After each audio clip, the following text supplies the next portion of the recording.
Why is it that when we talk about powerful female rulers, we hear of Cleopatra, Boudicca, or Joan of Arc, but almost no one mentions the African queen who stared down Rome and made Caesar retreat?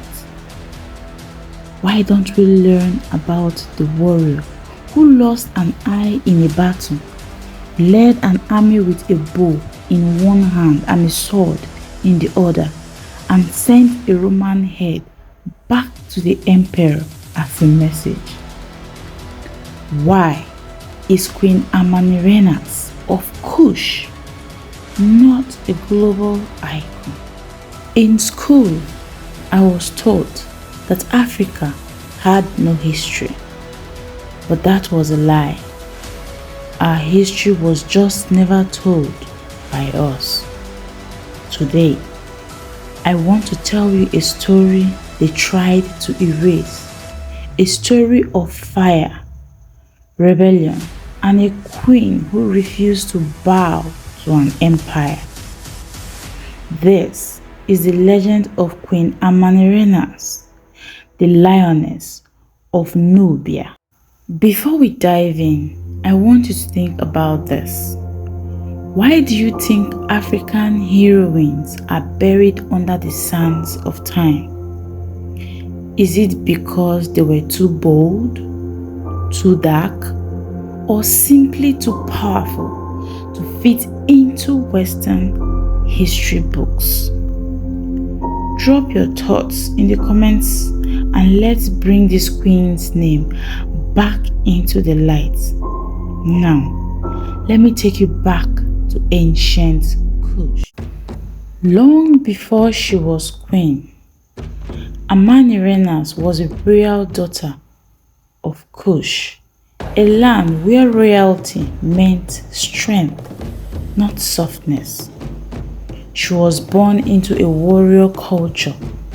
The women of Kush were trained in archery, horseback riding, and sword fighting. Girls didn't just fetch water, they guarded kingdoms. As a princess, Amanirenas learned diplomacy, strategy, and combat. She watched her people constantly defend their land from outsiders. Egyptians, pharaohs, Greek merchants, and now the Romans. But something set her apart. She had a fire in her spirit, a refusal to be dominated. When her husband, King Teritegas, died in battle, Amanirenas did not mourn in silence. She picked up her sword and took his place. This wasn't just rare, it was revolutionary. She became Kandaki, a title more than just queen. It meant ruling mother, a force, a living lioness. And that lioness was about to roar. The year was around 25 BC. The Roman Empire, drunk in power, had swallowed Egypt after Cleopatra's death, and now Caesar Augustus looked southward to the wealthy kingdom of Kush. The Romans believed they were unstoppable.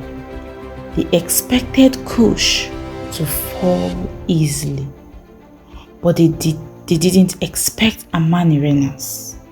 With fire in her chest, the fury in her heart, she gathered her armies, skilled archers, elephant-mounted fighters, warriors wrapped in leather armor. They didn't wait for Rome to strike. They attacked first. Amanirenas led the charge herself. She stormed Rome outposts in Aswan, captured cities, and took Roman prisoners. Her soldiers smashed Caesar Augustus' statues and sent his bronze head back to Kush to be buried beneath a temple's entrance, so all who entered will walk over it. That was power. That was a message, and it took Rome to its core.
The war ended not with defeat, but with negotiation. Amanirenas met the Romans and refused to pay tribute. Let that sink. She made peace without surrendering. The treaty signed between Kush and Rome was historic. Amanirenas kept her land. Her people stayed free, and Rome, the mighty empire, backed down. No colonization, no chains, just mutual respect. Do you realize how rare that was? Rome didn't respect nations, they conquered them. But Amanirenas demanded respect and got it. She returned to Moro, her capital, not just as a queen, but as a warrior who had defended her people's dignity with blood and brilliance.